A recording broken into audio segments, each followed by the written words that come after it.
भारत को विविधताओं का देश कहा जाता है, जहां पर विविध प्रकार की जातियां, प्रजातियां, धर्म, मान्यताएं, मौसम और लगभग 16,664 बोलियां और लगभग 120 से अधिक भाषाएं बोली जाती हैं। भारत की विविधता को चंद शब्दों में बयां करना हो तो कहा जा सकता है कि कोस कोस पर बदले पानी और चार कोस पर बदले वाणी। ऐसी भाषाई विविधता वाले देश में इन दिनों भाषा पर विवाद एवं हो हल्ला हो रहा है।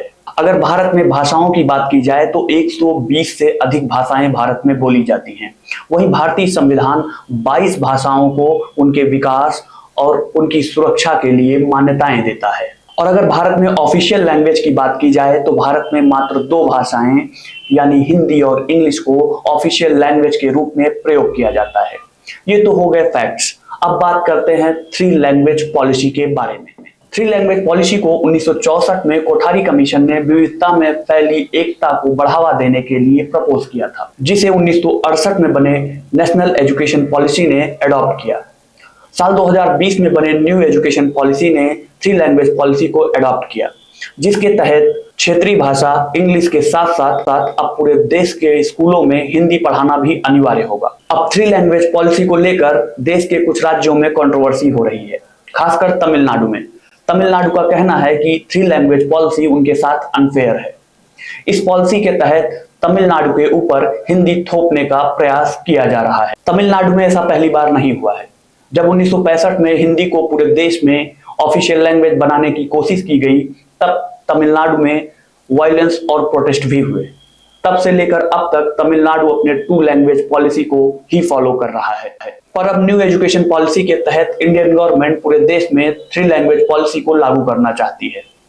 और इस पॉलिसी को तमिलनाडु यह कहकर अपोज कर रहा है कि तमिलनाडु में 2 लैंग्वेज पॉलिसी सक्सेसफुल है और हम बच्चों की नीड के हिसाब से उनको मदर टंग और ग्लोबल लैंग्वेज इंग्लिश सिखा रहे हैं। और तमिलनाडु सरकार का यह भी कहना है कि 3 लैंग्वेज पॉलिसी के नाम पर बच्चों को हिंदी सिखाना, जो ना तो उनके घर में बोली जाती है और ना ही उनके समाज में बोली जाती है, ऐसी स्थिति में जबरदस्ती हिंदी सिखाना बच्चों के ऊपर बोझ लादने जैसा होगा। तमिलनाडु सरकार के इस फैसले का परिणाम यह हुआ कि समग्र शिक्षा अभियान के नाम पर केंद्र सरकार से 2151 करोड़ की मिलने वाली फंडिंग पर रोक लग गई। समग्र शिक्षा अभियान की शुरुआत साल 2018 में भारत सरकार ने की, जिसका उद्देश्य स्कूली शिक्षा को बेहतर बनाना है। इस अभियान को पहले से चल रहे 3 अभियानों को जोड़कर बनाया गया है, जिसमें सर्व शिक्षा अभियान, राष्ट्रीय माध्यमिक शिक्षा अभियान और शिक्षक शिक्षा को जोड़कर बनाया गया है। इसके तहत केंद्र सरकार राज्यों को विभिन्न अनुपातों के अनुसार फंडिंग देती है।